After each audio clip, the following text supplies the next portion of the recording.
இப்போ prime minister கலந்துருந்த மீட்டிங்ல அன்புமணி கலந்துன போது பின்னாடி மாம்பழ சின்னம் வச்சது வந்து சட்டவிரோதம் அப்படின்னு டாக்டர் ராமதாஸ் அவர்கள் ஏற்கனவே சொல்லியிருக்காரு. ஆனா எலெக்ஷன் கமிஷன்ல இருக்கிற ரெக்கார்ட் படி பார்த்தீங்கன்னா, 26 வரையும் வந்து அவர் தான் பொதுச் செயலாளர் அப்படின்னு இருக்கு. ஆனா அந்த ரெக்கார்டே வந்து ஃபேப்ரிகேட்டட் மோசடியான ரெக்கார்டுன்னு ராமதாஸ் தரப்பு சொல்றாங்க. டெல்லி ஹைகோர்ட்ல இந்த கேஸ் வந்தபோது அங்கீகரிக்கப்படாத ஒரு கட்சியோட விதிகளுக்குள்ளலாம் நாங்க போய் பார்க்க மாட்டோம். நீங்க வந்து சிவில் சூட் போட்டு கிளைம் பண்ணிக்கோங்க அப்படின்னு சொல்றாங்க. இப்ப சிவில் சூட் போட்டிருக்காரு. இப்ப சிவில் சூட் போட்டதுல வந்து இப்போ தேர்தல் கமிஷனுக்கு நோட்டீஸ் குடுத்துருக்காங்க. மறுபடியும் வந்து பால் வந்து பேக் டூ தேர்தல் கமிஷன் போயிருக்கு. தேர்தல் கமிஷன் தான் சிவில் சூட் போட்டுக்கோங்கன்னாங்க. மறுபடியும் தேர்தல் கமிஷன கூப்பிட்டு விசாரிக்கிறாங்க. ஸோ இது வந்து ஒரு சட்ட போராட்டத்துல நீங்க ஈடுபட்டீங்கன்னா, அது வந்து உங்க அவசரத்துக்கான முடிவுகள் வருமான்னு தெரியாது. எலக்ஷன் இன்னும் 2 மந்த்ஸ்க்குள்ள இருக்கும்போது 2 டூ 3 மந்த்ஸ்க்குள்ள இருக்கும்போது, உங்க அவசரத்துக்கு அந்த முடிவு வருமா? அப்படின்னு சொல்ல முடியாது. ஸோ ஆனா அதே சமயம் என்டிஏ கூட்டணியோட டாக்டர் அன்புமணி இருக்காருன்றது நம்ம முக்கியமா கவனத்துல கொள்ள வேண்டிய அவசியம் இருக்கு. அதனால இந்த கோர்ட் கேஸ்லாம் எந்த அளவுக்கு டாக்டர் ராமதாஸ் அவர்களுக்கு உதவியா இருக்கும்னு கொஞ்சம் ஊகிக்கிறது ரொம்ப கஷ்டமான காரியமா இருக்கு. இருந்தாலும் அவர் சட்ட போராட்டத்தின் மூலமாக அந்த மாம்பழ சின்னத்தை மீட்க முடியும். அவர் தான் வந்து தலைவரா இருக்கேன்றாரு.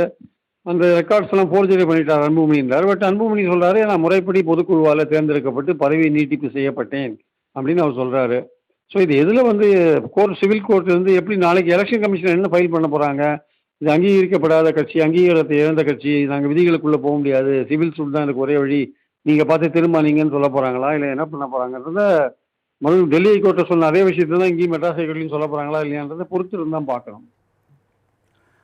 திரு பிரியன், ஏற்கனவே தேர்தல் ஆணையம் தரப்புல ஒரு கருத்து தெரிவிக்கப்பட்டிருந்தது. அதாவது இருவரும் இந்த சின்னத்திற்காக போட்டியிடும் பட்சத்தில் சின்னத்தை முடக்குவதற்கான வாய்ப்பும் இருக்கு அப்படின்னு சொல்லியிருந்தாங்க.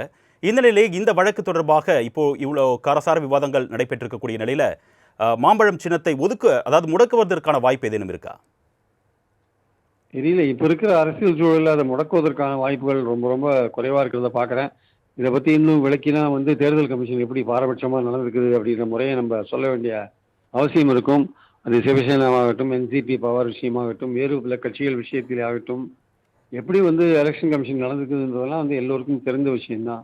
அதனால தற்சமயத்துக்கு வந்து டாக்டர் ராமதாஸ் அந்த விருப்பப்படி வந்து மாம்பழ சின்னம் வந்து அவருக்கு கிடைக்குமா என்பது ஒரு சந்தேகத்துக்குரிய ஒரு விஷயமா தான் நான் பார்க்குறேன். பிரியன், இப்போ மாம்பழ சின்னம் ஏற்கனவே அன்புமணி தரப்புக்கு ஒதுக்கீடு செய்யப்பட்டிருக்கக்கூடிய நிலையில ராமதாஸ் அவர்கள் சட்ட போராட்டம் நடத்தியிருக்கார். ஒருவேளை இதில் தோல்வியடையும் பட்சத்தில் ராமதாஸ் தரப்பு என்ன சின்னத்தில் போட்டியிடுறதுக்கான வாய்ப்புகள் இருக்கும்?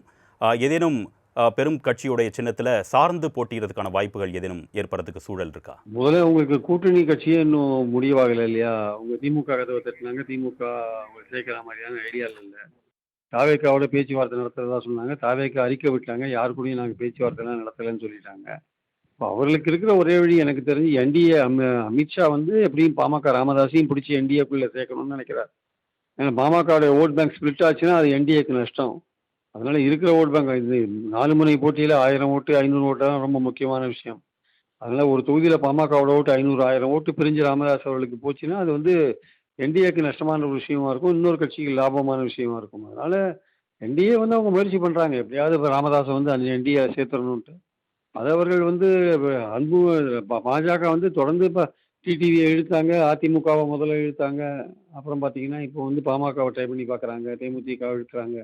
ஸோ அவர்களுக்கான வாய்ப்புகள் நல்ல பிரகாசமா இழுக்கிறதுக்கான வாய்ப்புகள் நல்லா இருக்கிறதுனால அவங்க எல்லாத்தையும் பயன்படுத்துறாங்க. ஸோ டாக்டர் ராமதாஸும் கிட்டத்தட்ட அந்த முடிவுக்கு தான் போவார்ன்னு நினைக்கிறேன். என்டிஏல தான் போய் சேருவார்ன்னு நினைக்கிறேன். உங்களுடைய கருத்துக்களை பதிவு செஞ்சதுக்கு மிக்க நன்றி திரு பிரியன்.